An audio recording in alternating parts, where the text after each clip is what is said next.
सांगा मला सचिन सर. वने, मत्स्य, सांस्कृतिक कार्य या विविध विभागाचं साहेबांनी मंत्री म्हणून काम केलेलं आहे. वनमंत्री पदाच्या कारकिर्दीत मोठ्या प्रमाणावर वृक्षारोपण मोहिमा राबवल्या. वनसंवर्धन, जैवविविधता मंत्री म्हणून राज्याचा अर्थसंकल्प सादर करताना आर्थिक शिस्त आणि पारदर्शकता यावर साहेबांचा नेहमी भर राहिलेला आहे. सांस्कृतिक कार्यमंत्री म्हणून राज्याचा सांस्कृतिक वारसा जतन करण्यासाठी साहेबांचं महत्त्वाचं योगदान राहिलेलं आहे.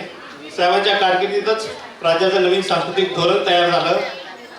आपण जे प्रत्येक शाळेमध्ये जे गीत वाजवतो राज्यगीत, ते सुद्धा लागू करण्याची संकल्पना साहेबांचीच होती. व्हिक्टोरिया आणि अल्बर्ट म्युझियम येथून छत्रपती शिवाजी महाराजांची वाघनखे आणण्याचा साहेबांनीच त्यासाठी अथक प्रयत्न केलेले आहेत. आता आपल्या 12 गडकिल्ल्यांना जो जागतिक वारसा यादीत समाविष्ट झालेले आहे, त्याची सुरुवात सुद्धा साहेबांच्या कारकिर्दीत झालेली होती.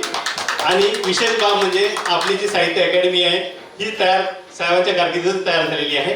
तेलुगू सोबतच बंगाली, संस्कृत आणि गोड बंजारा अशा 4 अकॅडमी साहेब मंत्री असताना स्थापना झालेली आहे.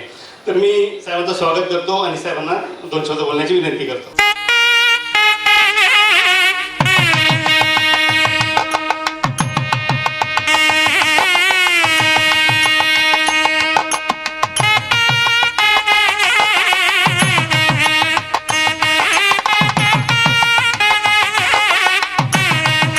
సుధీర్ సారు మనకు చాలా చాలా ఉపయోగం చేశారు.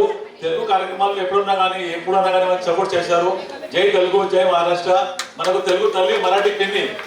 तो देशात महाराष्ट्रात 1 कोटी तेलुगू समाज मध्ये అందరికి మనం भिवंडी, सोलापूर, नवी मुंबई, पुणे, शिर्डी अंतटा प्रोग्राम येतो. ఇప్పుడు ఇది सहावा प्रोग्राम आहे आणि प्रत्येक जिल्ह्यामध्ये तेलुगू समाज आहे सर.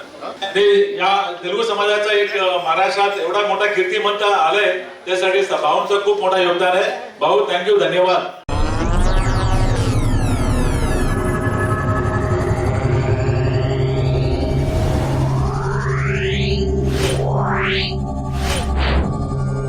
Yeah.